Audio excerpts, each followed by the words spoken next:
Jorge todo mundo conhece, né? Ele é professor da Universidade Federal do Rio de Janeiro, ele é membro de todas as academias importantes do mundo, inclusive da TUOS, da Academia Brasileira, onde ele vem organizando um grupo de trabalho sobre educação em ciência. Membro também da Academia Americana de Ciência, Academia dos Estados Unidos. E o Luiz estabeleceu uma liderança em ótica quântica aqui no Brasil.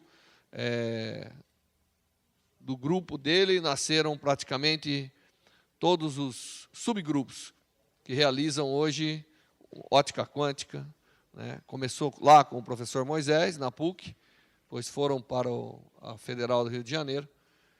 E ele vai dar uma palestra para a gente,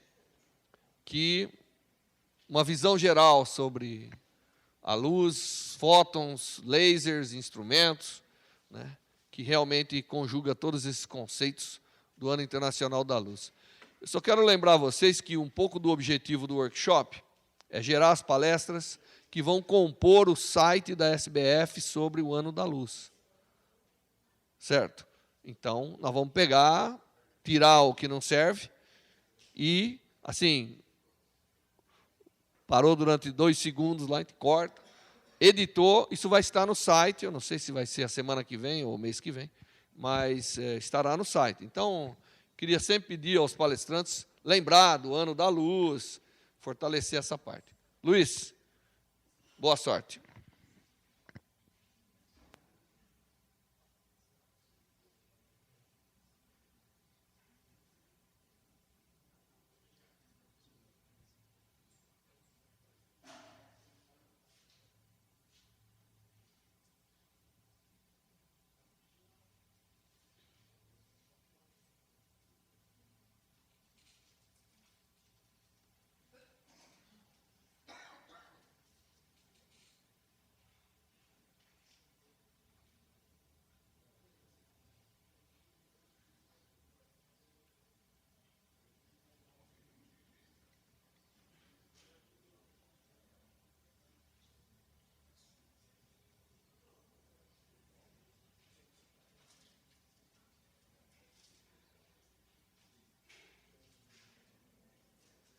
Alô, alô, tá ouvindo? Estão ouvindo, tá bom. Bom, eu não tenho vocação para artista de rock, então eu tenho dificuldade com esses microfones, não é? Tem um colega meu, o Peninho Sérgio Queiroz, né, que dava aula de física básica para grandes anfiteatros e dizia que dessa maneira ele realizava a vocação frustrada dele de ser artista de rock. Bom, então bom dia. Dar palestras aqui em reuniões da SBPC sempre apresenta um problema, né? E eu tive esse problema, um problema existencial, né? Que tipo de palestra dar? Porque eu tenho aqui colegas que ficarão entediados se eu der uma palestra para alunos de graduação de ensino médio e, por outro lado, dar uma palestra mais especializada pode deixar alguns jovens aqui talvez não entediados, mas assustados, né? Então, eu conversando com o Vanderlei, já na sexta-feira liguei para o Vanderlei perguntando, escuta, como é que eu faço? Então, por via das dúvidas, eu estou com 2 palestras aqui, né? Uma para os jovens e outra para os colegas, mas na última hora eu optei pela palestra pelos jovens, olhando o público aqui, tá certo? Então, eu vou dar uma palestra geral. Os colegas meus podem dormir, pelo menos na primeira parte da palestra, né?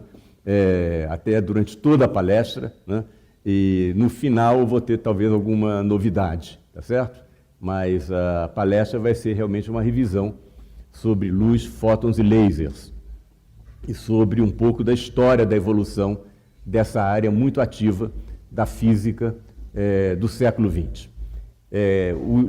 O Cid já comentou que esse é o Ano Internacional da Luz e esse ano celebra vários eventos importantes na história da ótica. O primeiro evento celebrado é esse tratado fantástico de ótica, em 7 volumes, que foi escrito há 1000 anos atrás, por um notável cientista do mundo árabe, o Alhazen. Entre outras novidades que esse tratado trouxe, há uma curiosa. Antes desse tratado, achava-se que a luz era um pouco como o sentido de tato humano. Eram raios que saíam dos olhos das pessoas e tocavam os objetos a serem vistos.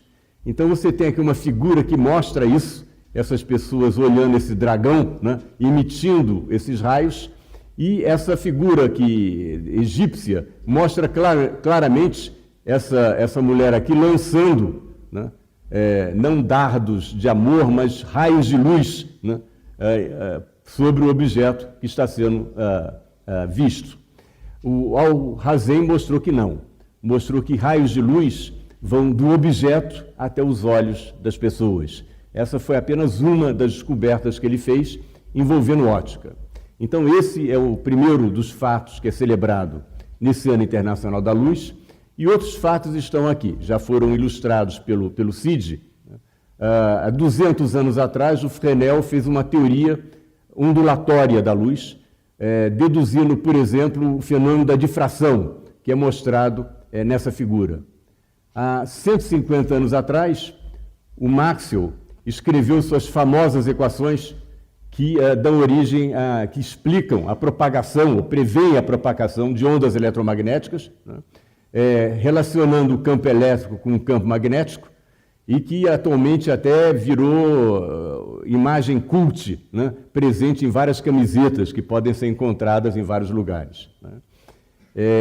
Há 50 anos atrás, houve dois fatos relevantes: a descoberta por Penzias e Wilson da radiação de fundo do universo e a pesquisa feita pelo Charles Kao sobre fibras ópticas, que teve uma influência importantíssima no mundo atual, né, e funciona para comunicações ópticas. E, de fato, ajudou até ao laser a ter uma importância grande na área de comunicações. Então, voltando um pouco para as conquistas da física clássica, para a física clássica, as partículas são caracterizadas por posição e velocidade, o momentum, que é o produto da massa pela velocidade. Isso constitui a base da mecânica de Newton, que mostra como é que esse momentum muda sob a presença de forças.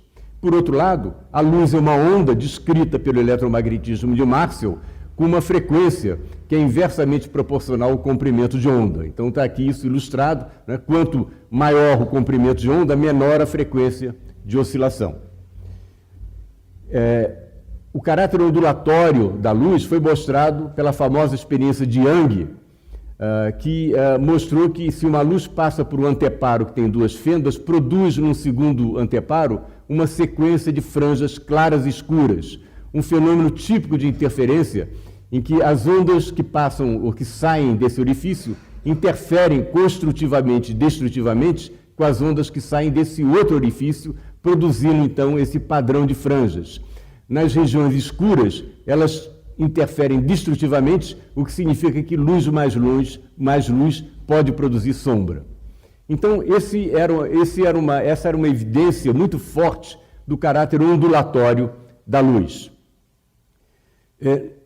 A física clássica estava tão estabelecida que no final do século XIX, o Lord Kelvin, que vocês devem conhecer da escala Kelvin de temperatura, mencionou que a física era como um céu azul, com pequenas nuvens no horizonte. Algumas pequenas nuvens estavam ligadas a esse problema. A física clássica não conseguia explicar por que a cor da radiação emitida por um corpo aquecido muda do vermelho para laranja e depois para branco à medida em que aumenta a temperatura. Então, vocês viram antes um forno com temperatura mais baixa, isso é um forno de siderúrgica com uma temperatura mais alta, e a luz certamente está mais branca do que a luz anterior, mostrando que é uma componente maior do azul. A física clássica não conseguia entender isso, mas fez progressos consideráveis na descrição da radiação emitida pelo chamado corpo negro. Um corpo que absorve toda a radiação que incide sobre ele.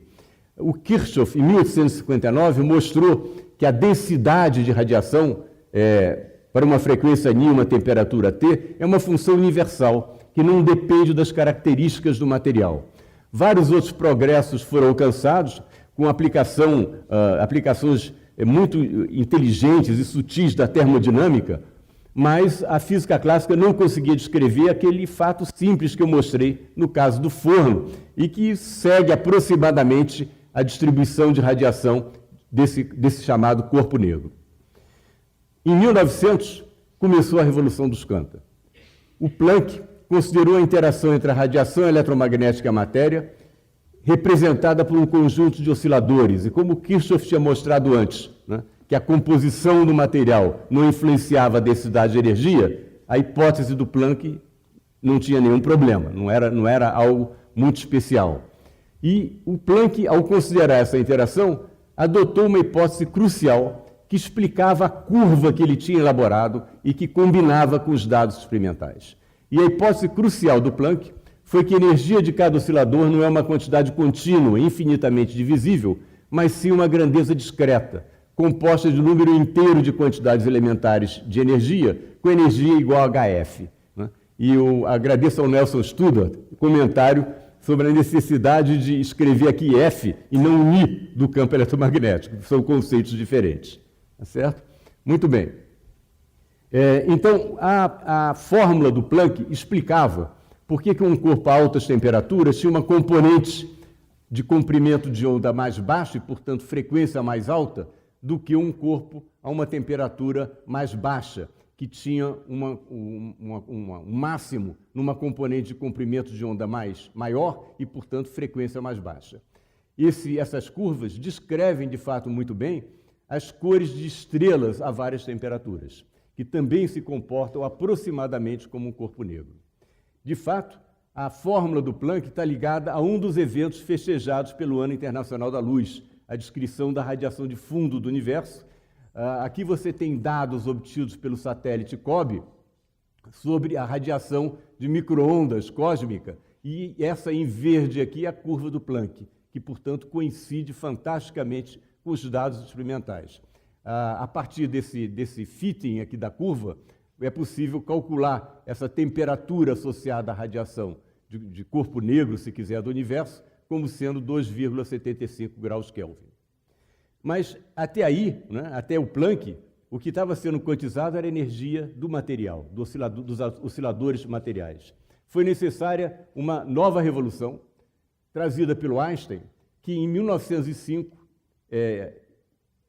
postulou que a luz se comporta como se fosse constituída de corpúsculos, fótons, com uma energia proporcional à frequência da luz. Ele fez isso através de uma análise também utilizando a termodinâmica e com uma motivação experimental relacionada ao efeito fotoelétrico. O Einstein, com o espírito curioso dele, ele estava incomodado com essa hipótese. E ele andou perseguindo essa teoria da luz durante muitos anos.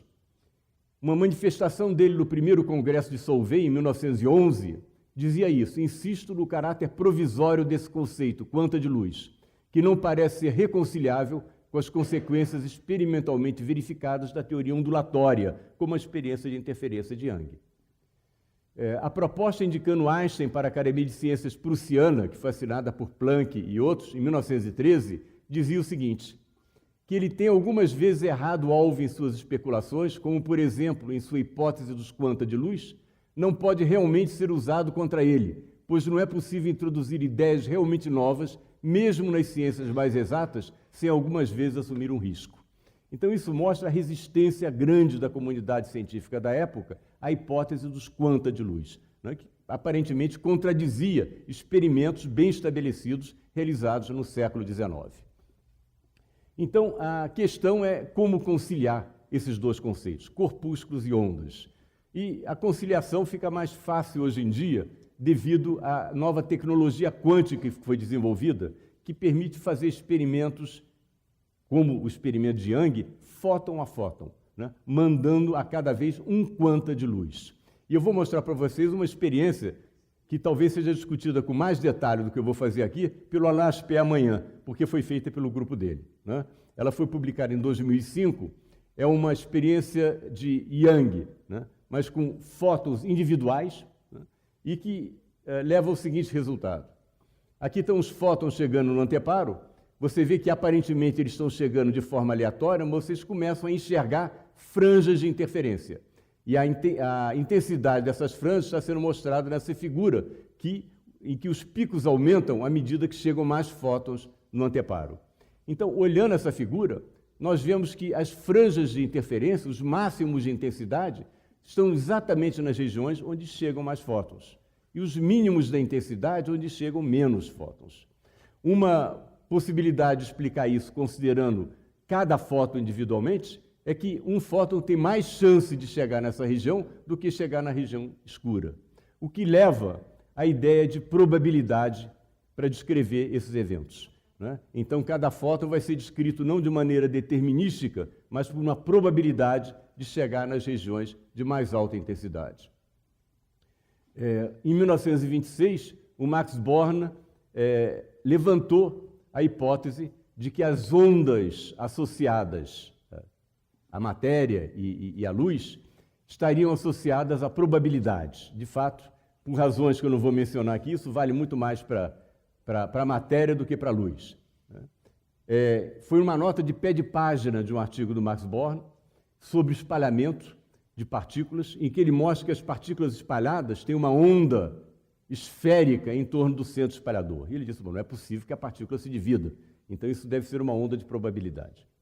Por aquela nota de pé de página, ele ganhou o Prêmio Nobel de Física, posteriormente, pela interpretação probabilística da física quântica. Então, segundo ele, a onda associada à partícula descreve a probabilidade de que a partícula seja encontrada em determinada região. Mais ainda, sempre que há dois caminhos possíveis, como nesse experimento de interferência, a luz pode passar por aqui ou por aqui, você pode ter o fenômeno de interferência, mas cabe aí a pergunta, o fóton, afinal, passa por um caminho ou pelo outro? Quem sabe se ele se divide e passa pelos dois ao mesmo tempo? Bom, em física quântica nós aprendemos que perguntas sempre devem ser associadas a experimentos, né? E um experimento possível é colocar detetores nas saídas dessas duas fendas e observar se você tem um clique simultâneo nos dois detetores, se a intensidade da luz é muito pequena. E realmente você verifica que ou um detetor clica ou o outro, os dois não clicam ao mesmo tempo. Por outro lado, quer dizer, se esse detetor clica, nós ficamos sabendo que o quanta de luz passou por essa fenda. Se esse detetor clica, ele passou pela outra fenda. Então, aparentemente, nós estamos mostrando que cada quanta de luz passa por uma fenda ou outra. Acontece que esse experimento destrói a figura de interferência. Nesse caso, por uma razão muito simples, o fóton é absorvido pelo detetor. Pode-se mostrar que isso é geral. Qualquer experimento que determine o caminho da partícula, precisamente, né, vai eliminar a figura de interferência. É o que foi chamado pelo Bohr de complementaridade. Você tem diferentes experimentos, diferentes arranjos experimentais para investigar um fenômeno quântico. Einstein meditou sobre os quanta de luz durante muito tempo. Em 1916, ele escreve uma carta a seu amigo Michel Bessel, dizendo que uma luz esplêndida tinha baixado sobre ele acerca da absorção e emissão de radiação. E dois artigos de fato esplêndidos publicados em 1916, mais um em 1917, utilizando, como era do seu gosto, argumentos estatísticos, Einstein mostra que quando um sistema de dois níveis, átomo ou molécula, interage com a radiação em equilíbrio térmico, três processos podem ocorrer. A excitação, que leva o sistema de um nível inferior a um nível superior de energia, absorvendo um fóton, a emissão espontânea de um fóton quando o sistema está no nível superior, esse fóton é emitido numa direção aleatória, e a emissão estimulada, que ocorre quando o sistema está excitado, chega um fóton e esse fóton induz a emissão de um outro fóton igualzinho a ele.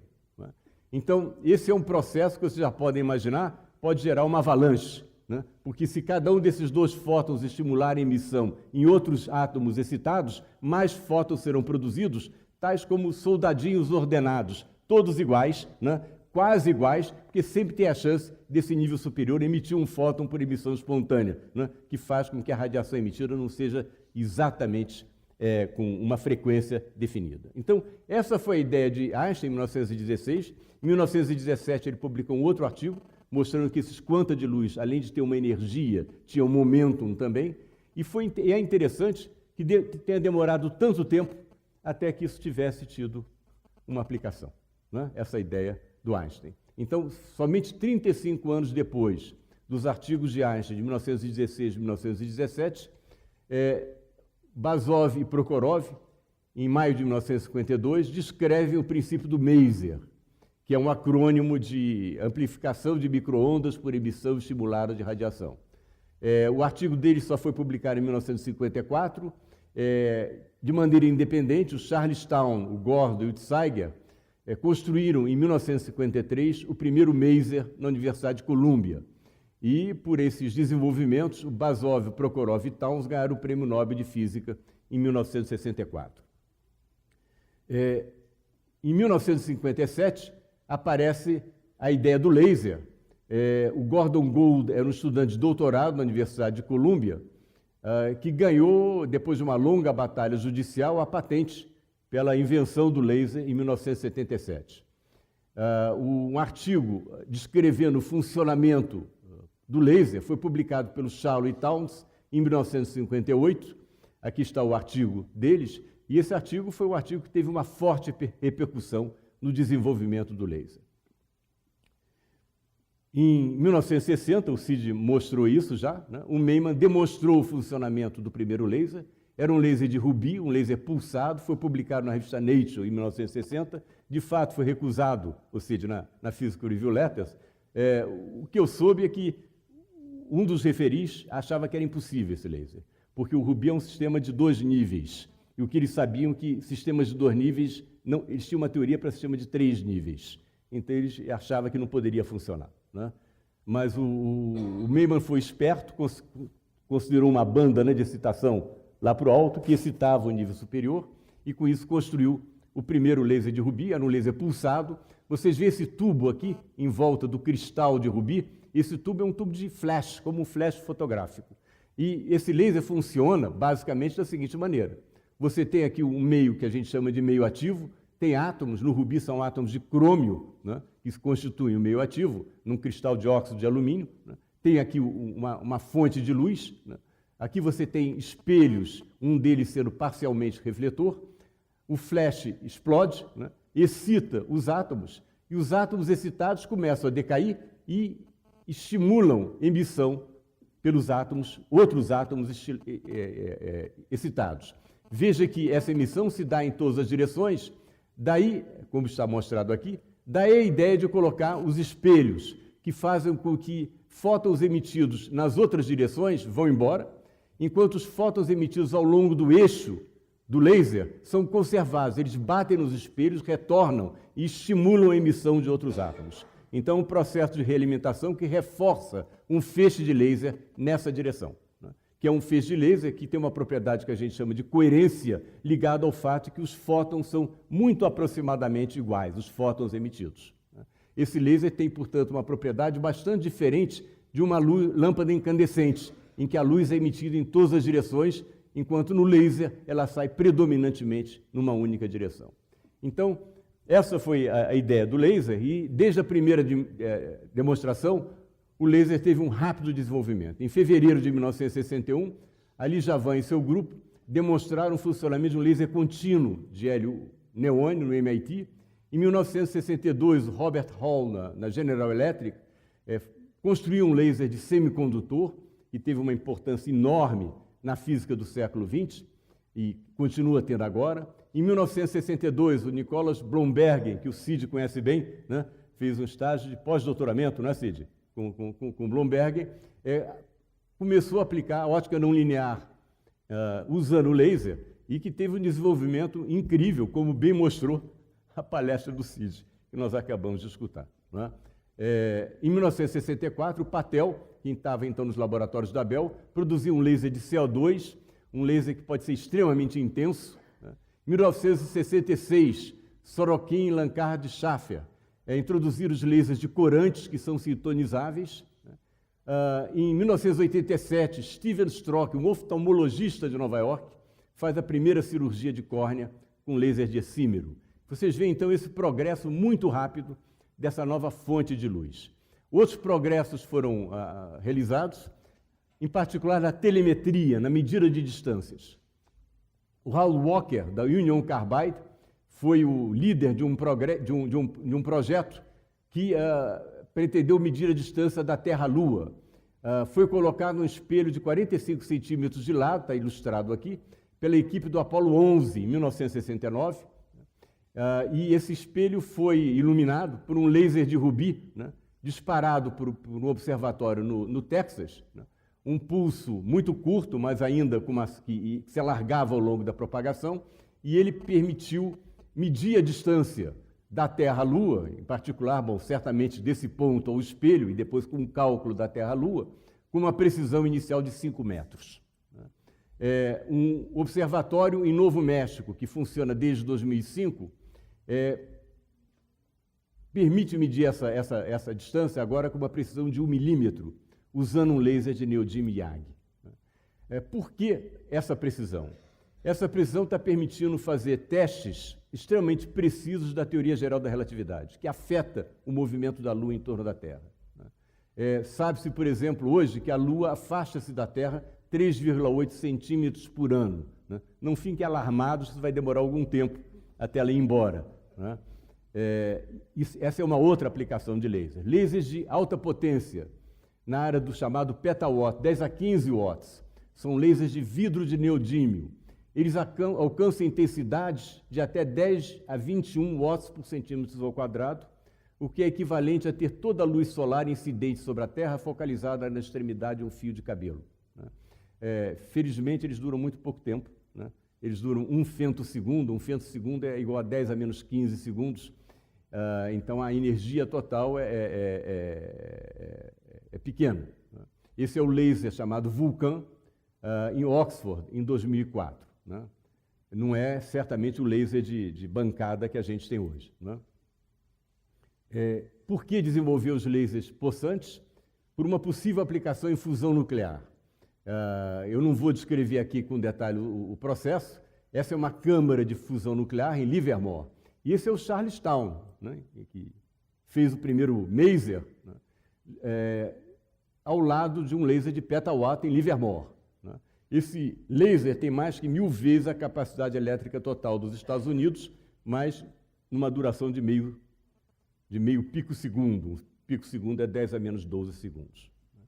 Então, são progressos notáveis que incluem esse interferômetro aqui, que é um interferômetro gigantesco, são 2 braços de um interferômetro, que permite produzir figuras de interferência da luz. Sabe-se que ondas gravitacionais chegando aqui na Terra vão mudar o comprimento, vão esticar um braço enquanto comprimem o outro. Isso muda a figura de interferência. Então, essas ondas gravitacionais podem ser formadas, por exemplo, por estrelas que colidem, e as ondas gravitacionais atingindo a Terra poderiam ser medidas, então, por esse interferômetro. Até agora, resultados nulos, mas espera-se obter sinais nesse tipo de interferômetro, que motiva, de fato, o desenvolvimento de uma nova área, e há desenvolvimentos desse tipo no Brasil, chamada metrologia quântica, em que você procura ver os limites últimos de precisão dados pela mecânica quântica. Lasers ultracurtos foram produzidos. Esses pulsos ultracurtos têm duração da ordem de 100 atos-segundos na região de raio-x. Um ato-segundo é 10 a menos 18 segundos, e isso é como um flash fotográfico ultracurto, que permite tirar, por exemplo, a fotografia de um elétron sendo ionizado de um átomo. Você consegue acompanhar a dinâmica de um elétron com esses flashes fotográficos extremamente rápidos. Um ato-segundo, para os estudantes aqui, é para um segundo que um segundo é para 31,7 bilhões de anos. O recorde atual parece ser 67 atos-segundos, ele foi obtido pelo Chang e colegas na Universidade da Flórida em 2012. Temos aqui no Brasil um pioneiro nos pulsos ultracurtos, que é o Brito Cruz, que trabalhou na Bell e que, na época, na Bell bateu um recorde de pulso ultracurto. Muito bem. Consequências disso tudo para nosso cotidiano. inúmeros, né? E aí o Vanderlei podia dar um colóquio só sobre essas consequências, né, Vanderlei? Porque pela abrangência de coisas que ele faz. Então, lasers são importantes, evidentemente, para curar doenças dos olhos, curar doenças da pele. Discos laser, CDs, que ninguém é de ferro, a gente gosta de escutar música, não é? Ver vídeos, não é? Processos metalúrgicos sensíveis, gravação em metais, fusão de metais, leitores de código de barras, transmissão de informação através de fibras ópticas, confecção de chips de computador e de telefones, né? Você grava a máscara e depois faz o chip, né? Relógios atômicos, e o grupo do Vanderlei fez um relógio atômico aqui em São Carlos, atualmente está no Inmetro, não é, Vanderlei? Esse projeto está no Inmetro também, né? E esse relógio pode alcançar a precisão de 1 segundo, pode alcançar a precisão de 1 segundo aqui, em 10 milhões de anos. Eles são importantes para o GPS, que a gente usa agora em nossos celulares, não é isso? Muito bem. Então, essas são algumas consequências para o nosso cotidiano. Há outras consequências também, muito mais sutis, e que tem a ver com o desenvolvimento do que se convencionou chamar ultimamente de tecnologia quântica, que foi desenvolvido especialmente no final do século XX. Isso que vocês estão vendo aqui não é uma simulação. Isso é um filme que foi feito num laboratório, pelo laboratório do Blatt, que estará aqui, né, Vanderlei? E ele mostra 7 íons numa armadilha eletromagnética, e que é aproximadamente harmônica, é como se fosse um potencial harmônico. Isso que vocês estão vendo é um movimento solidário dos 7 íons nesse potencial. O centro de massa desse conjunto de 7 íons está oscilando nesse potencial. Você está vendo isso porque sobre os íons incidem lasers, que são espalhados pelos íons, então nós conseguimos ver onde estão esses íons. Aqui vocês estão vendo o movimento do centro de massa. Esse é um movimento interno ao centro de massa, um movimento de sanfona, né? Então você pode controlar íons individualmente com feixes de laser. Lasers de átomos também foram produzidos, né? Em que os átomos fazem o papel de feixes de luz, né? Isso aqui é um laser pulsado de átomos, e saem de um condensado de Bose-Einstein, átomos resfriados, e têm propriedades também interessantes de coerência. Redes ópticas foram construídas da seguinte maneira: você pega lasers e produz as chamadas ondas estacionárias, interferências construtivas e destrutivas. É como se você estivesse fabricando uma caixa de ovos com ondas eletromagnéticas. E essas caixas de ovos podem ser usadas para prender átomos nos seus mínimos ou nos seus máximos, dependendo da dessintonia entre os átomos e o laser. Esse sistema tem sido usado para demonstrar, por exemplo, transições de fase extremamente sutis em física quântica, as chamadas transições de fase quânticas, né? E demonstrar modelos quânticos que têm sido desenvolvidos por vários grupos. Então, eles permitem realizar experimentos extremamente interessantes. É quase como se fosse um computador analógico, né? Que demonstra propriedades interessantes quânticas através desse sistema. É possível controlar, como eu já mencionei aqui, a interação, não só prender um átomo com um laser, ou iluminar um átomo com laser, mas ainda fazer interagir um único átomo com um único fóton dentro de uma cavidade. Isso aqui são 2 espelhos supercondutores, que podem prender um único fóton lá dentro. É como se o fóton estivesse ricocheteando, né, entre os 2 espelhos. Essa distância aqui é cerca de 5 centímetros. O tempo de vida típico que isso pode atingir hoje em dia é da ordem de décimo de segundo. Façam a conta, né? Esse fóton fica preso aqui durante, digamos, 1/10 de segundo, né, viajando com a velocidade da luz entre 2 espelhos, numa distância de 5 centímetros. Exercício para os estudantes. Calculem qual a distância que esse fóton caminha enquanto está preso na cavidade. Vocês vão chegar à conclusão de que é comparável à circunferência da Terra, né? Então, esse fóton fica lá durante esse tempo e você pode interagir esse fóton de forma controlada com um único átomo. Vários físicos têm se destacado nessa área. O David Wallen ganhou o Prêmio Nobel em 2012 por suas pesquisas com íons aprisionados. O Serge Haroche ganhou o Prêmio Nobel também em 2012, compartilhou com o David Weiland, por suas pesquisas em eletrodinâmica quântica em cavidades. E chips atômicos também são feitos pelo Ted Hentges, outro ganhador de Prêmio Nobel, como o Phillips, o Kettler, isso é uma galeria, né? Aqui, né? E os chips atômicos são interessantes. Vocês têm aqui um circuito impresso, e quando você vê esse circuito impresso, você pode pensar em elétrons percorrendo esses fios, né? Só que aqui não são elétrons. Quem percorre esses fios são átomos. E não são empurrados pela mosca que está aqui, né? A mosca dá uma ideia da dimensão do sistema, certo? Então, aqui estão os átomos, esse é um grupo de átomos resfriados, isso de fato é o chamado condensado de Bose-Einstein.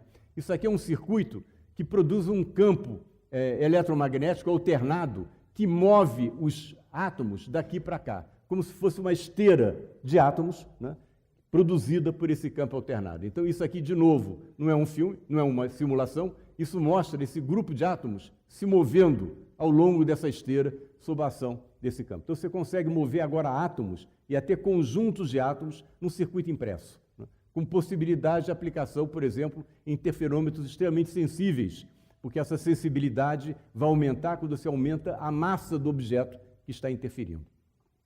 Então, esses são alguns exemplos que aparentemente contradizem algo que o Schrödinger, um dos fundadores da física quântica, escreveu em 1952. Ele escreveu: nunca realizamos experimentos com um único elétron ou átomo, uma pequena molécula. Em experimentos pensados, supomos às vezes que isso é possível. Invariavelmente, isso leva a ridículas consequências. Dizer que se realizam experimentos com partículas únicas é equivalente a dizer que se criam ictiossauros no jardim zoológico, né? Bom, nós vimos aí experimentos em que há um controle individual de partículas, mas o Schrödinger não estava errado. De fato, o que ele disse pode ser considerado como uma fantástica profecia, porque ele quase acertou, porque nós estamos fazendo experimentos com partículas únicas, ao mesmo tempo em que nós estamos quase criando ictiossauros no jardim zoológico. Então, graças à engenharia genética. Então, realmente, o que ele disse pode ser considerado como uma fantástica premonição. Muito bem. Hoje em dia, com essa nova tecnologia quântica, é possível fazer, por exemplo, criptografia quântica. Criptografia significa codificar mensagens de modo que sabotadores não possam lê-las, né? Então, criptografia pode ser feita enviando fótons individuais e, de fato, tem sido utilizada. Ela foi utilizada em Genebra em 2007 para contar votos. De fato, os votos eram enviados das urnas para a central de contagem usando criptografia quântica. Era o Nicolas Gisin que estava envolvido com esse projeto. Experimentos de criptografia quântica têm sido realizados nas Ilhas Canárias, pelo Zeilinger e colaboradores, entre a ilha de La Palma e Tenerife, né? E a ideia de fazer criptografia quântica, aqui foi feita através de fibras ópticas, né? A transmissão foi feita através de fibras ópticas. A ideia de fazer criptografia quântica através do ar livre é de utilizar isso para reabastecer chaves criptográficas em satélites. Então, tem uma colaboração entre Europa, China e Austrália nesse projeto, certo? Físico é sonhador, né? Então, isso não significa que isso vai ser aplicado, mas as pessoas estão tentando, e vale a pena tentar, porque ao tentar essas tecnologias de fronteira, a gente também entende melhor a física que está por trás delas.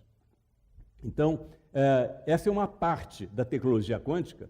A outra parte, da qual vou falar agora, virou manchete do New York Times, né? 1935, New York Times, manchete: Einstein ataca a teoria quântica. Cientista e 2 colegas acham que ela não é completa, muito embora seja correta, né?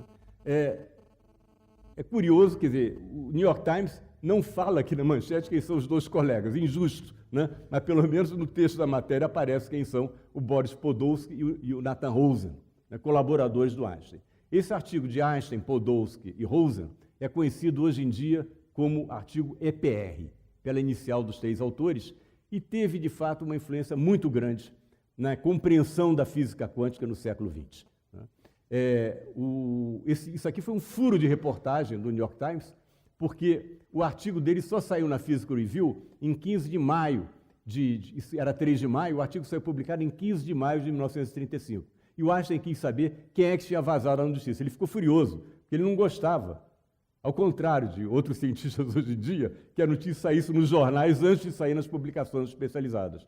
Ele descobriu que foi o Boris Podolsky que tinha vazado a notícia e brigou com o Boris Podolsky. Eles ficaram brigados, de fato, por causa desse vazamento. Muito bem. Eu não vou explicar para vocês qual era o argumento deles, né?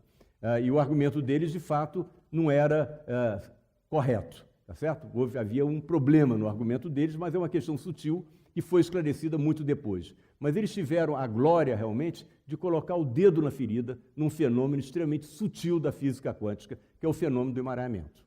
Então, estados emaranhados são tais que, se você tem dois sistemas emaranhados, o estado individual de cada sistema não é conhecido, apenas o estado global.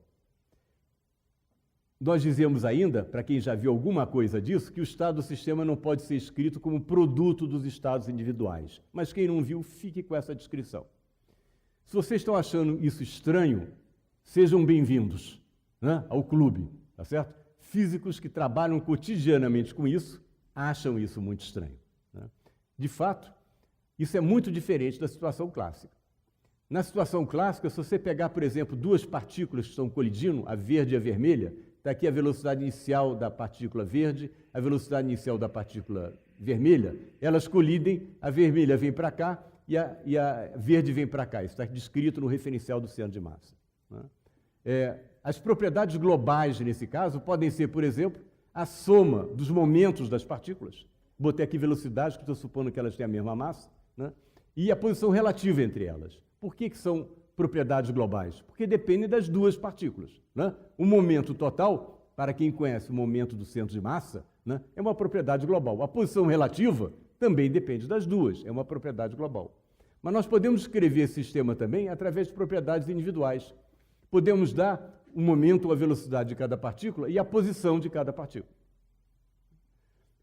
O conhecimento global não conflita com o conhecimento individual. Em física quântica, há sistemas nos quais, como disse o Schrödinger em 1935, o conhecimento dos sistemas individuais pode ser nulo, enquanto o do sistema combinado permanece máximo. O melhor conhecimento possível do todo não inclui o melhor conhecimento possível de suas partes. E é isso que vem continuamente nos assombrar e continua a nos assombrar até os dias de hoje. Note que esses estados desse tipo são produzidos em vários laboratórios hoje em dia, inclusive no Brasil, em várias instituições. Como é que eles podem ser produzidos? Com luz. Você pega um cristal aqui, é um cristal não linear, do tipo que o Cid mencionou, você incide sobre ele um feixe ultravioleta de laser, e, do outro lado, a ótica clássica diria, bom, esse laser é refletido, refratado, né? O laser que sai tem a mesma cor, o feixe de luz que sai tem a mesma cor do feixe incidente. Na ótica não linear isso não ocorre, como já mostrou o Cid. Então, né, em certas circunstâncias, podem sair desse cristal, além do resto do feixe incidente aqui, dois feixes que saem na região do infravermelho. Por que infravermelho? Porque a soma das energias dos fótons que saem, né, tem que ser igual à energia dos fótons incidentes, no máximo igual, pode ter perdas, mas não pode ser maior que isso. Então, se o fóton incidente aqui tem energia no ultravioleta, os que saem tem que ter energias que somadas sejam menores que a energia do ultravioleta. Então, sai no infravermelho. Esse é o fenômeno. Do ponto de vista de fótons, é um fóton que é absorvido e dois fótons que são emitidos, e sob certas condições, esses fótons que são emitidos podem ter polarizações ortogonais. Um polarizado horizontalmente, outro verticalmente, por exemplo, mas nós não sabemos qual é polarizado horizontalmente e qual é polarizado verticalmente. Então, vejam só, nós temos uma informação global sobre o sistema. Nós sabemos que as polarizações dos dois fótons são ortogonais entre si, mas desconhecemos completamente a polarização de cada fóton. Em certas situações, ele tem 50% de chance de estar polarizado verticalmente, 50% de chance de estar polarizado horizontalmente. Quando a gente joga uma moedinha, pede para a gente adivinhar se deu cara ou coroa. A gente diz, olha, 50% de chance da cara, 50% de chance da coroa, significa que a gente nada sabe sobre aquela moedinha, né? Então, a informação sobre a polarização de cada fóton é completamente... a gente ignora completamente e, no entanto, a gente pode caracterizar o estado total. E essa, eu acho que é a única equação que eu boto nessa apresentação, é uma maneira curiosa, né? Lembra os hieroglifos, né, do Egito Antigo, que os físicos têm de representar esse estado. Eles representam com uma soma ou diferença de duas quantidades, uma em que o primeiro fóton está com polarização horizontal, o segundo com polarização vertical, e a segunda parte é o contrário. Isso está mostrando que a gente conhece o estado total, mas não tem nenhuma informação sobre a polarização do primeiro fóton. No entanto, se eu medir o primeiro fóton e achar que ele tem polarização horizontal, isso determina a polarização do fóton 2, né? Que antes era completamente indeterminada. Então, esse é um dos aspectos sutis da física quântica. Mais recentemente, emaranhamentos de muitas partículas foram realizados em vários laboratórios. Esse é um artigo que demonstra o emaranhamento de 14 íons, de fato, né? E estuda esse emaranhamento, foi feito no laboratório do Rainer Blatt, lá em Innsbruck, né? E muitos outros experimentos têm sido feitos. E a pergunta é a seguinte: por que produzir estados emaranhados de 14 partículas, né? E as pessoas querem mais ainda, tá certo? Por que não ficar com duas, né? Bom, há duas razões para isso. Primeiro, é que, curiosamente, aquele fenômeno descrito por Schrödinger e Einstein em 1935, né, até hoje não tem uma base matemática precisa.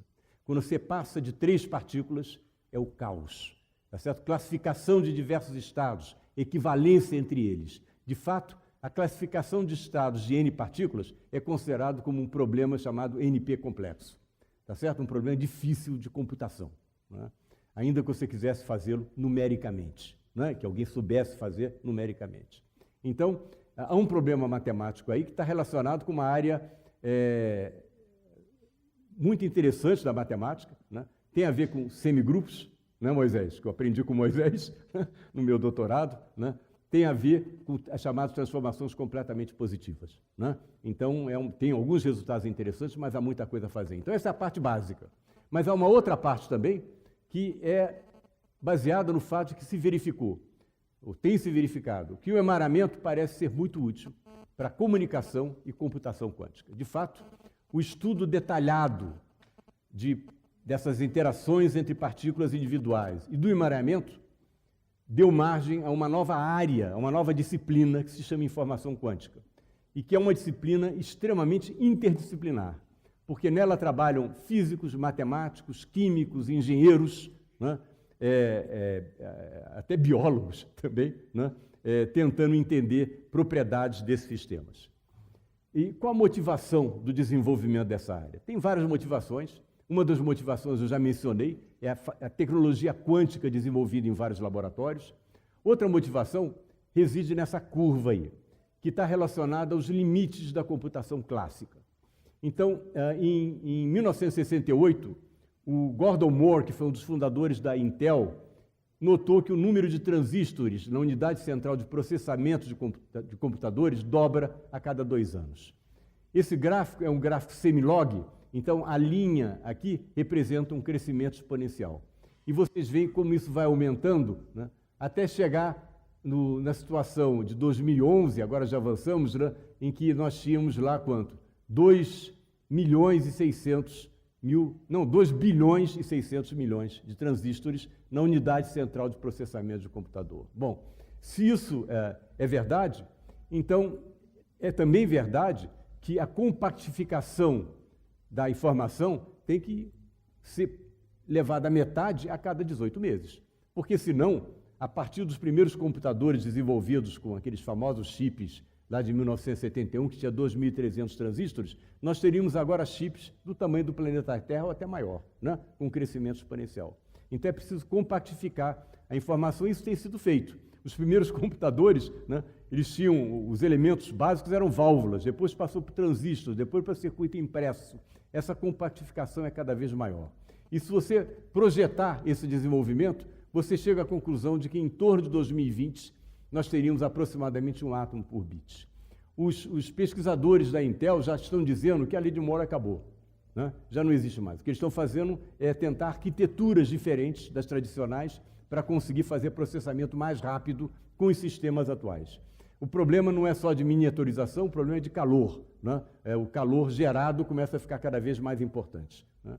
Existe, para quem estiver interessado, vai na literatura, é um desenvolvimento mais recente, existe um novo elemento de computação que está nas praças, né? Pesquisado por empresas como a HP, que se chama Memristor, né? Então, o Memristor tem uma arquitetura diferente da arquitetura do von Neumann. O von Neumann colocava a memória no lugar, era RAM, né? E depois tinha o disco rígido, que armazenava as memórias mais permanentes, né? O Memristor faz tudo num só chip, né? Ele tem a memória, ele pode fazer computação lá também, né? E claro que a turma do quântico não perde tempo, então já estão fazendo experimentos com Memristors quânticos. É o grupo do John Martinez, do qual eu vou falar daqui a pouco. Okay? Então, essa é uma motivação, e ligadas a essa, tem outras motivações. Uma delas está ligada com o problema de fatoração, que é um problema considerado atualmente difícil. O que significa? Todo mundo sabe que 15 é igual a 5 vezes 3. Fatoração de um número em números primos, né? Mas se eu der para vocês o número 1.537.239, eu tenho que tomar cuidado aí com a soma dos números, né? Achar os fatores primos pode ser difícil. E, de fato, o melhor algoritmo conhecido atualmente, o tempo de computação cresce exponencialmente no comprimento do número a ser fatorado. Por isso mesmo, a dificuldade na fatoração de números grandes é a base de um método criptográfico muito utilizado hoje em dia, considerado por bancos, embaixadas, internet, e chamado de RSA. É o método de chave pública, e que se baseia nessa dificuldade. Em 1994, Peter Shor, um matemático que trabalhava nos laboratórios da Bell, AT&T, né, na verdade, né, ele mostrou que, usando um computador quântico, era possível fatorar um número num tempo exponencialmente mais rápido, de fato, num tempo polinomial, tá certo? Que crescia com o quadrado do tamanho do número e não exponencialmente com o número. A partir desse momento, agências importantes de alguns governos começaram a se preocupar com essa área, né? Porque se alguém construísse um computador quântico, poderia quebrar os códigos existentes, né? Então veio dinheiro da National Security Agency, etc, etc, tá certo? Só que é extremamente difícil, como eu vou mencionar daqui a pouco, construir um computador que faça isso. Outro problema mais acessível é o de busca em banco de dados. Por exemplo, dado o número de telefone, encontre o usuário do telefone num catálogo. O algoritmo clássico é proporcional a n. Se você tiver sorte, é o primeiro nome, se tiver azar, é o último, em média vai ser n sobre 2, tá certo? O número de buscas que você tem que fazer. Um computador quântico faz essa busca com um tempo proporcional à raiz quadrada de n, portanto, é um ganho quadrático, tá certo? De velocidade. Mas isso já é muito importante. Pegue 1 milhão de dados, bancando aqui o espião, né? Faces no aeroporto, né? Um computador clássico faria 500 mil buscas. Um computador quântico faria 1000 buscas, raiz quadrada. Tá certo? Então, isso já é um ganho muito importante. Muito bem.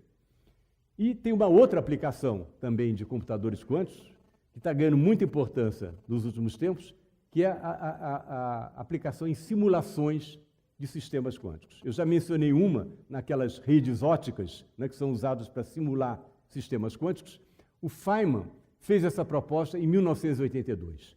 Esse artigo vocês podem encontrar por aí, Simulando Física com Computadores, e, aliás, com a verve habitual dele, ele foi convidado para dar um keynote speech, e a primeira frase dele no artigo é: no programa diz que essa é uma keynote speech, e eu não sei o que isso significa. Mas, de qualquer forma, ele deu a palestra dele, que foi extremamente inspiradora, né? Simulação de física com computadores foi o ponto de partida, de fato, com a proposta de Feynman e também do Paul Benioff, em 1982, para uma série de artigos mostrando como computadores baseados em propriedades quânticas poderiam acelerar cálculos feitos em computadores clássicos. Para um computador quântico, os bits da computação clássica são substituídos por qubits, bits quânticos, que não estão necessariamente no zero com valor 0 ou 1. Eles podem estar numa superposição dos dois. Como aquele estado que eu mostrei, se lembra? Que era uma superposição de HV com VH? Né? Então, um qubit pode estar assim. Um exemplo de um qubit, um sistema físico que pode ser usado como qubit, é a polarização de um fóton, né? Que pode ter diversas direções, né? E eu confesso que eu fiquei muito orgulhoso de produzir essa animação aqui, né?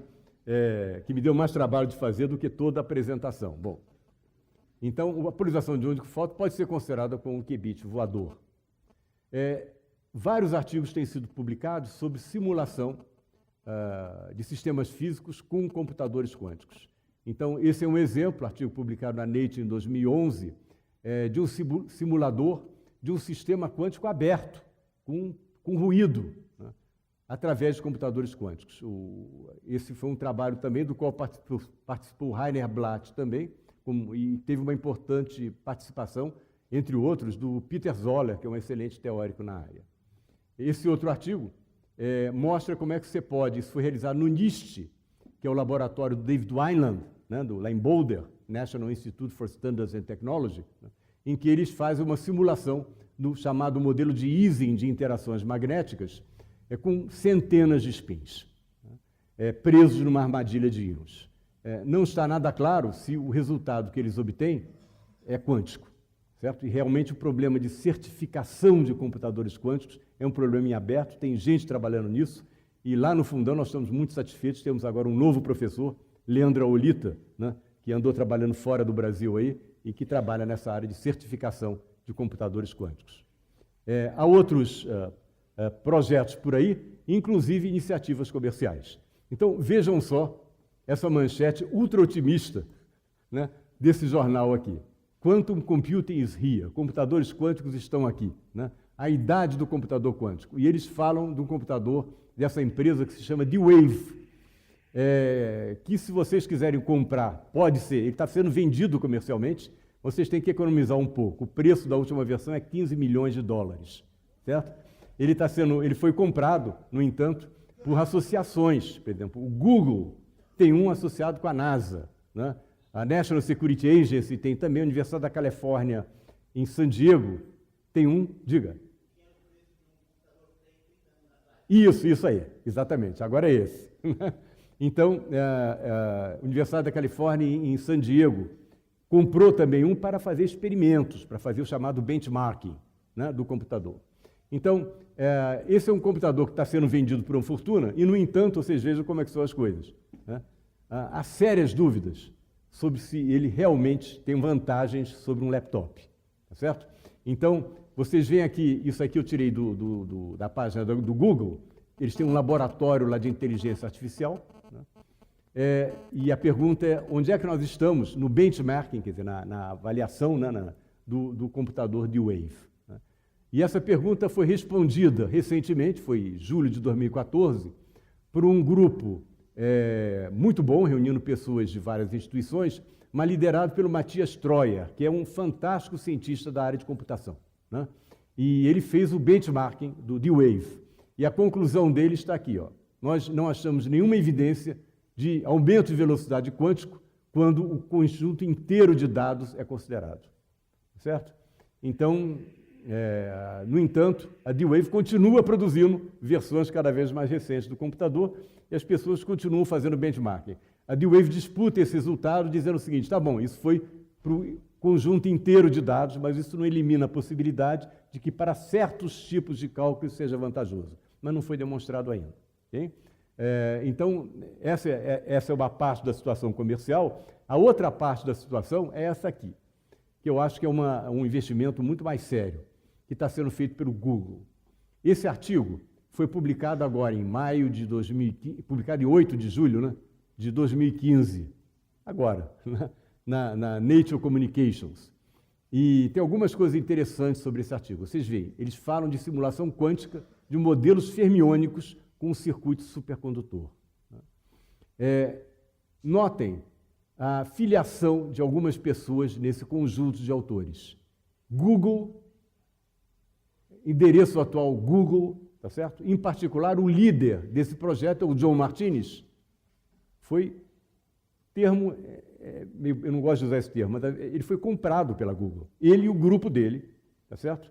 Para trabalhar na Google, para investigar a possibilidade de fazer um computador quântico.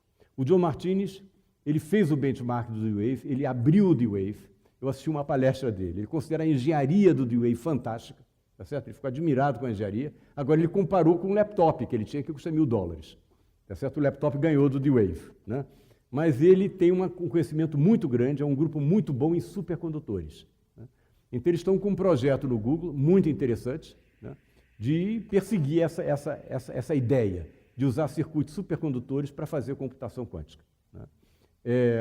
Uma outra curiosidade sobre Bom, além disso, eles publicaram outro artigo, um pouco antes desse, que teve grande repercussão, de novo, manchete do New York Times, tá certo? Mostrando um chip baseado em supercondutores com correção de erro quântico. Então, esse chip é um chip que corrige o erro na computação quântica dentro do chip. A IBM produziu também um chip semelhante, então tem uma corrida aí em torno disso, certo? Então, esse foi um passo realmente muito importante. Okay? Bom, outra curiosidade sobre esse artigo, faço questão de falar aqui, é essa pessoa aqui, um dos colaboradores, esse penúltimo autor, é o Henrique Solano. O Henrique Solano fez o doutorado com Nissim Zaguri, vocês conhecem, né? No nosso grupo lá na UFRJ, tá certo? Ele é um peruano, né? Fez o doutorado com Nissim, depois foi trabalhar na Alemanha, trabalhou num grupo muito bom, no Instituto Max Planck em Garching, né? E agora é professor lá na Universidade do País Basco, né? E tem um grupo lá muito bem sucedido e eles estão interagindo com o John Martinez com ideias de simulação quântica, de hamiltonianos complicados, inclusive de teoria de campos, tá certo? Para simular com esses circuitos, né? Revistas como Newsweek e Time têm publicado matéria sobre isso, né? Eu acho ainda bastante otimistas, né? Então, veja a manchete da Newsweek, né? Computadores quânticos farão seu laptop parecer como um ábaco, né? E esse desenho saiu no Time, mostrando a corrida para computadores quânticos com 3 tipos de sistemas. Isso aqui vocês podem ver pela figura, que correspondem a íons, aliás, átomos frios, tá certo? Aliás, perdão, isso aqui corresponde a circuitos supercondutores, tá certo? Está aí a temperatura baixa necessária para os circuitos supercondutores. Isso aqui são fótons, está aqui iluminado o carrinho, né? Isso aqui são íons e armadilhas, está aqui o campo magnético que prende o íon na armadilha, né? Então, é uma corrida entre diversos tipos de sistemas, as pessoas estão experimentando para ver qual o sistema que se adequa mais a esse objetivo. O sistema de supercondutores, que vocês veem como essas coisas evoluem, que, digamos, há 5 anos atrás eram considerados como iniciantes nessa corrida, eles estão muito bem agora, tá certo? Então, o John Martinez está conseguindo fazer operações lógicas, básicas, com uma fidelidade impressionante, tá certo? 99,99%, uma coisa assim. É uma fidelidade muito alta que rompe a barreira do limite inferior de visibilidade para você ter escalabilidade num sistema de computação, certo? Então, é impressionante, mas continua ainda uma incógnita. Até porque todos esses sistemas têm um inimigo comum. E o inimigo comum é a decoerência, né? Ou descoerência. Os dicionários não se decidiram ainda sobre isso, né? Então, o que é a decoerência? A decoerência vem da interação inevitável entre esses sistemas e o mundo exterior, né? O ruído que destrói as propriedades quânticas. A decoerência transforma superposições quânticas em misturas estatísticas e computadores quânticos em clássicos. Salih Alam. Então, nesse sentido, o computador quântico é como um gato de Schrödinger. Gato de Schrödinger é uma ideia de um sistema clássico que, embora com dimensões clássicas, né, possa existir uma superposição de 2 estados, como o fóton, né, que pode estar, esse sistema de 2 fótons, que está numa superposição desse estado com esse aqui, né? Então, um computador é um sistema com muitos qubits, que, se você mantém a coerência, eles são como um gato de Schrödinger. E nós sabemos que o tempo de decoerência diminui com o tamanho do sistema. Então, houve vários trabalhos sobre isso, envolveram uma colaboração entre nós e o grupo de Paris, né? E o experimento foi feito em 1996 sobre essa decoerência progressiva em física quântica, o que seria equivalente a um gato de Schrödinger com ruído, né? E que, portanto, sairia de uma superposição, porque a gente chama de mistura estatística. É como jogar uma moedinha e dizer que tem 50% de chance de ser cara, 50% de chance de ser coroa. Não está numa superposição dos 2. Então, eu acho que eu vou passar sobre esse experimento, enfim, por causa do tempo, né? Mas esse experimento aqui, que foi feito em Paris, permitiu mostrar que o tempo de perda de coerência do sistema decai exponencialmente e é tanto menor quanto maior o número de fótons na cavidade. Então, quanto mais clássico o sistema, né, mais rápido cai a coerência desse sistema. Isso motivou para nós essa pergunta, e o emaranhamento? Como é a dinâmica do emaranhamento na presença do ambiente? Afinal de contas, ele também envolve uma superposição de estados, né? Como eu mostrei, HV mais VH. Né? Como é que ele se comporta? Será que ele decai também exponencialmente? Então, nós resolvemos analisar esse sistema do ponto de vista teórico e experimental, e aqui, apenas por honestidade ao consumidor, né? Isso agora é sessão de marketing, tá certo? Estou mostrando trabalhos no nosso grupo, ok? Então, não é subliminar, é explícito. Muito bem.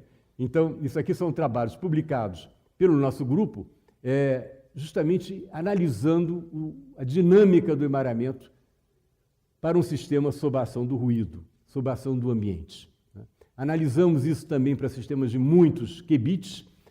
Leandro Aulita, o Rafael Chaves foram alunos meus de doutorado, Daniel Cavalcante saiu de Minas Gerais, estava lá em Barcelona, e o Assim é líder de um grupo em Barcelona, que participou dessa colaboração.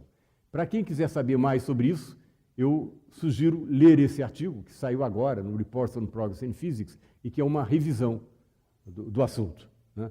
Foi o John que me convidou há muitos anos atrás para fazer esse artigo, depois que assisti um seminário meu sobre esse tema, eu convoquei 2 ex-alunos meus de doutorado para me ajudar, né? E esse artigo de revisão demorou 6 anos para ser completado. Ele crescia a cada momento, porque as referências aumentavam, iam aparecendo novos artigos, né? E na hora de finalizar o artigo, eu fui ver em artigos já publicados, no Reviews on Modern Physics, como é que era a parte de agradecimento. Encontrei o artigo do Zurek sobre a decoerência.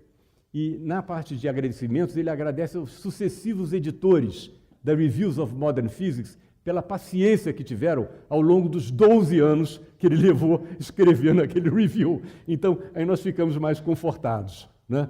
6 anos não foi tão importante assim. Então, outros artigos experimentais foram feitos lá no laboratório sobre diferentes aspectos dessa dinâmica do emaranhamento. Eu acho que eu vou começar a terminar aqui, não vou mostrar detalhes desse experimento, seria demais, né? Eu vou só mostrar isso aqui, é um resultado experimental obtido no nosso grupo e que mostra a evolução de uma medida de emaranhamento, não se importa com ela, isso é a evolução do emaranhamento para um estado inicial que tem essa forma, esse efeito HV mais VH que eu mostrei antes.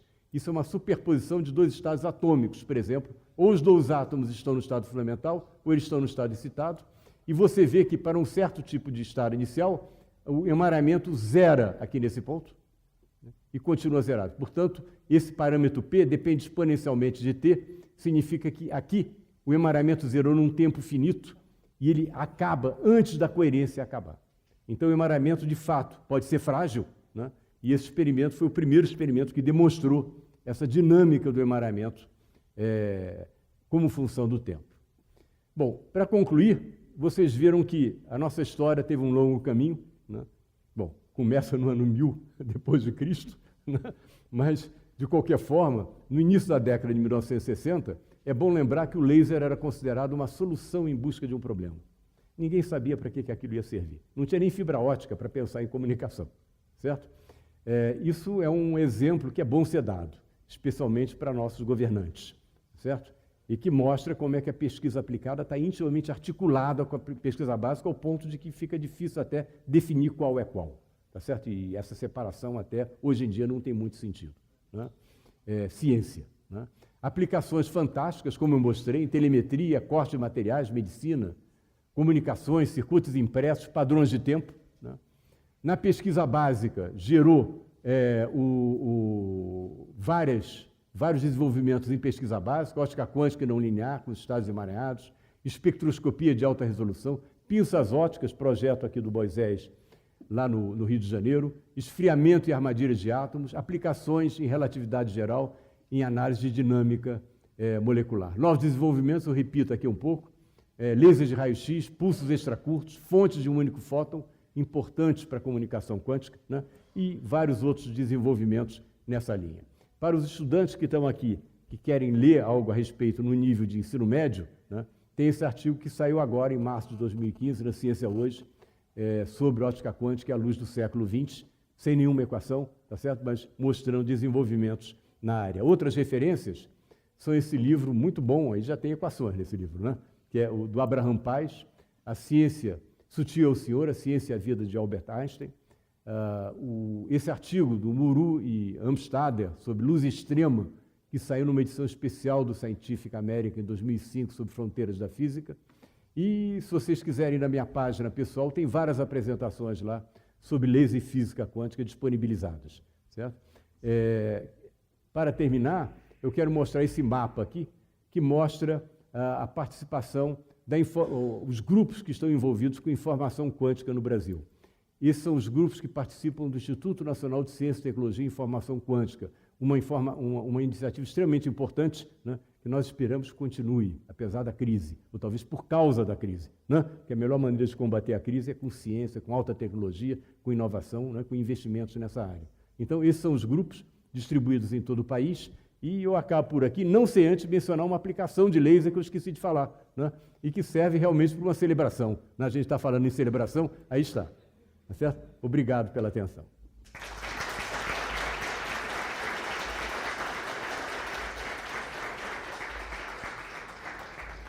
Eu vou tirar isso para ninguém ter um ataque. Perguntas? Professor.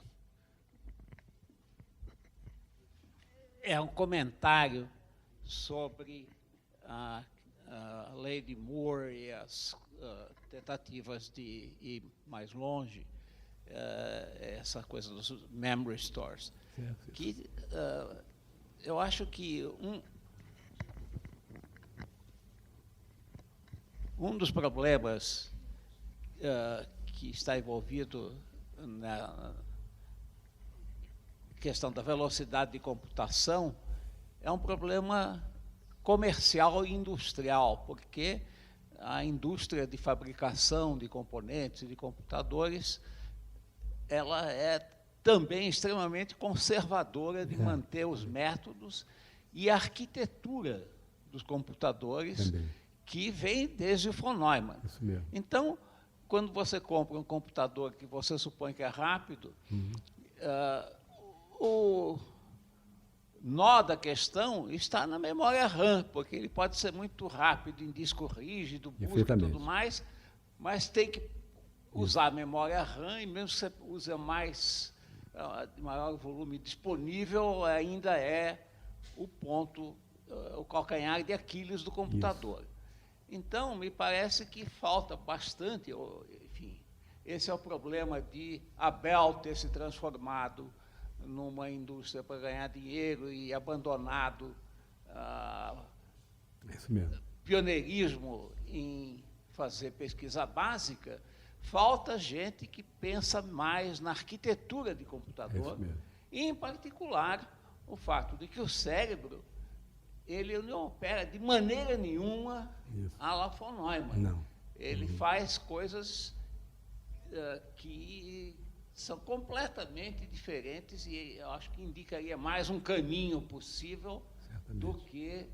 Então, acho que a industrialização, nesse caso, está prejudicando a situação. Ótimo, muito bom comentário. Eu concordo com isso. Quer dizer, quando você mencionou os laboratórios da Bell, eu estou repetindo isso por causa dos estudantes aqui.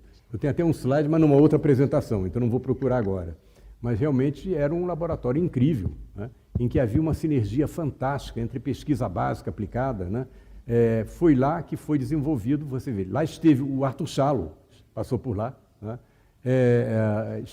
lá foi desenvolvido o transistor, né, laboratórios da Bell, o Nyquist, que alguns conhecem aqui, né, estudou flutuações de corrente elétrica, que eram importantes para eles, dando uma contribuição inestimável à mecânica estatística de processos fora do equilíbrio, né.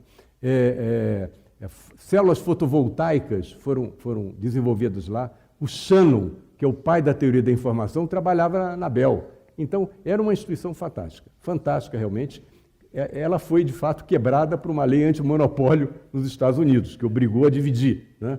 Mas não é essa a única razão. Se você olhar outras indústrias, você vê, por exemplo, IBM, né, cortou seu grupo de pesquisa, tá certo? Ficaram lá caras bons ainda, mas cortou, né?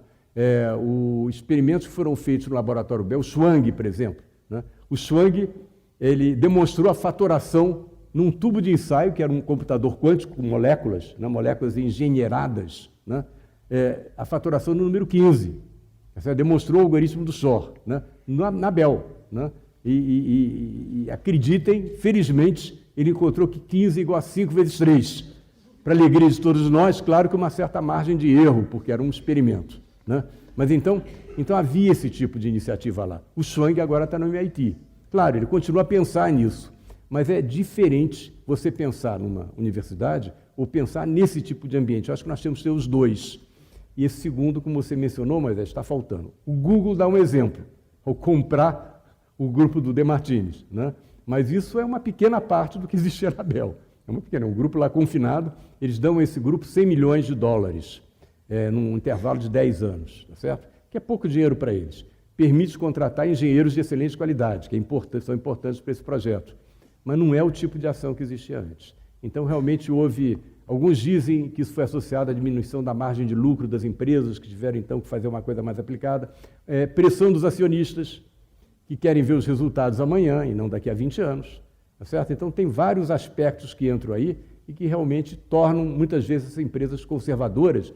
Em geral, grandes empresas ficam conservadoras e as empresas que saem do fundo de quintal são as grandes inovadoras. Né? Está aí o desafio para os estudantes aqui, né? Especialmente numa cidade tão rica, não é? Nessa inovação como São Carlos, né? E com tantas oportunidades como São Carlos. Né? Muito bom comentário, Moisés. John? Yes, I had a fairly trivial comment and probably another trivial question. Could you go back to the very first slide? It's the presentation flag. No. Maybe it wasn't the very first, but among the first. The next one. No, the next one. This one? No. Yes. Okay. Okay. So, I was taken by the image on the right-hand side, James Clerk Maxwell, and God said, and there were Maxwell's equations. Yes. And then there was light. Yes. But it's an interesting note, which maybe students don't know, or young students don't know, that when Maxwell actually wrote that down, he didn't write it down in this nice, simple way. That's true. Yeah, that's true. He didn't have vector calculus. That's true. As a tool. Yeah, and very so good in remark. fact, Sure. this poor man had to deal with not 4 equations, but something like 27. That's true. Yes. That's true. Also, it's quite Very interesting to note that God speaks in the Système International of Yes, sure. Yes. Which implies, of course, that God really speaks French. Yes, and also he's internationalist, right? Yes, that's right. That's true.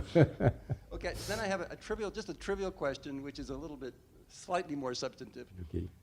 You showed on one of your slides as an illustration. The microphone I don't think works. Oh yes, It works. It's working now. It's highly angle sensitive. dependent. Okay. This is very hard to do. Okay. So you mentioned as an example of an elementary example of entanglement with photons, frequency down conversion. So you had you produced 2 photons of 1/2 the frequency of the incoming photon, and then you wrote down the wave function for that as one was horizontal vertical minus vertical Yes, horizontal, right. And I was wondering why it was that you wrote it as the anti-symmetric form instead of the symmetric form. That's all. Good. It's just an example. You can actually have anything because you can actually have any combination with optical elements after that. Okay? That was just an example of a state that could be produced by the system, but with some help. Okay. Some help of further optical elements. Okay? And in fact, you can even, for instance, you can produce also states with different coefficients in front of VH and HV by turning the polarization of the laser which you use to. So that's just an example. Okay, thanks. Mais perguntas ou comentários?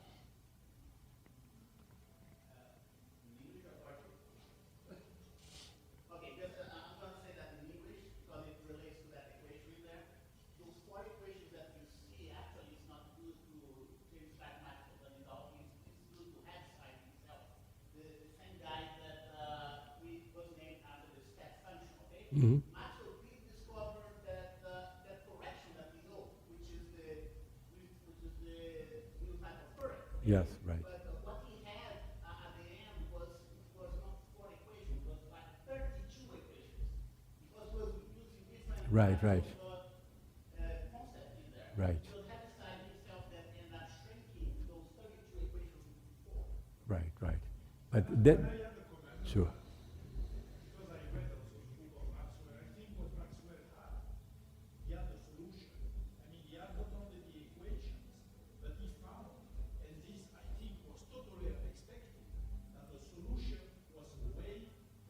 Yes, right. And it could calculate the velocity of propagation because it only depends on the susceptibility, etc.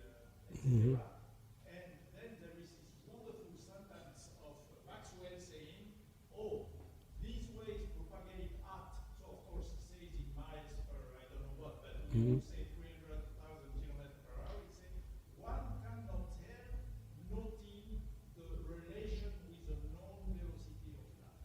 I think what Maxwell has is not only the equation, Mm-hmm. but he found a solution propagating at 300,000 kilometers per hour. Yes. This was a big achievement. Yeah, sure. And Hertz read the book of Maxwell, Mhm. and immediately Hertz started his experiments and found also the electromagnetic wave. So it's not only the equation you are Mm-hmm, sure. The solution too, of course. Yeah. And the idea of an electromagnetic wave doesn't date back to Maxwell himself. It actually dates back to Faraday. Mm-hmm. Faraday thought that those electric and magnetic field lines would result in a wave. Yes, right. And Maxwell himself calculated, the exact number, 300,000 kilometers per second. That is the recipe of history. It's okay. There is a very. I think Moisés is going to talk about Faraday and Maxwell now, because he has. There is a book on that which is very O interesting. aparelho auditivo ainda está ruim, então eu não ouvi o comentário sobre Faraday, mas Isso. eu ia fazer um comentário Aham. que é que Bota o microfone mais perto. Faraday, antes de Maxwell ter deduzido a velocidade da luz a partir das suas equações, numa carta que ele escreveu para o Maxwell, agradecendo pelo fato de que o Maxwell tinha colocado em termos matemáticos aquilo que ele estava tentando exprimir, diz num ponto que ele estava tentando experimentalmente detectar quanto tempo depois de estabelecer uma corrente num fio, o campo magnético em torno aparecia, e que era uma coisa muito rápida e que ele suspeitava que seria com a velocidade da luz. Ótimo. Oh, yes. Well, Moisés is saying that a discovery by Faraday. Actually, Faraday wrote a letter to Maxwell. You repeat it in English. Yeah. In a letter to Maxwell, before the Maxwell equations and the derivation of the velocity of light, Faraday was thanking him for putting in mathematical terms the ideas that he was trying to express.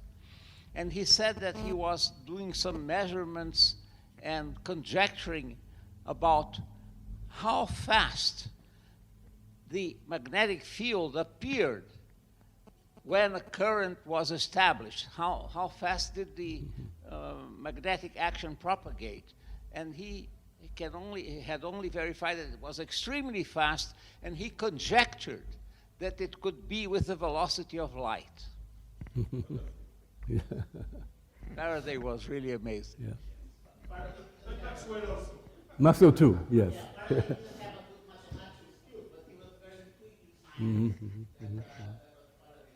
There is a nice book which was recommended to me by Moisés, actually, on Faraday and Maxwell, right? That's You can get it at Amazon. Faraday and Maxwell. It's very nice. Yeah. And Maxwell, yes. No, a book which actually I learned from him that this book was there. So, yeah. Okay, so entanglement is not yet well understood. You think there is some hidden fundamental law behind it that could be discovered to explain this special properties? Well, you know, the difficulty I mentioned, eu vou responder em português, talvez. Eu posso responder em português. I may answer je peux répondre en français aussi. Bon. Mais parce qu'il y a des étudiants là-bas et je ne sais pas. Bon. So in English.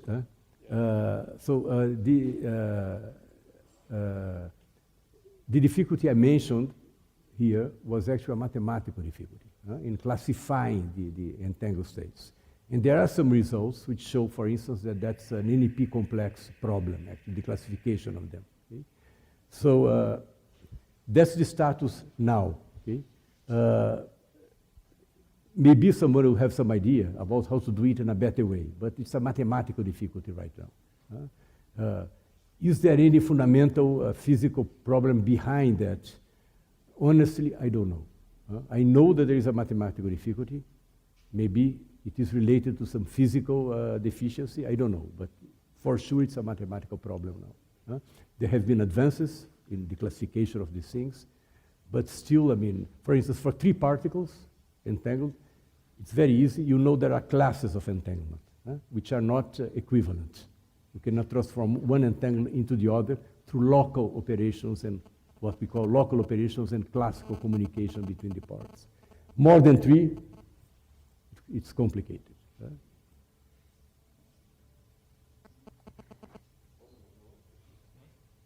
John. Okay, so one more question for you. There is a question by him too.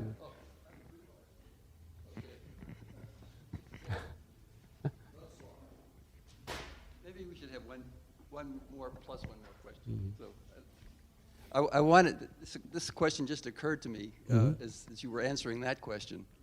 And it has to do with something which I've seen in the literature I don't know very much about, but it seems to have caused quite a bit of excitement in the possibility that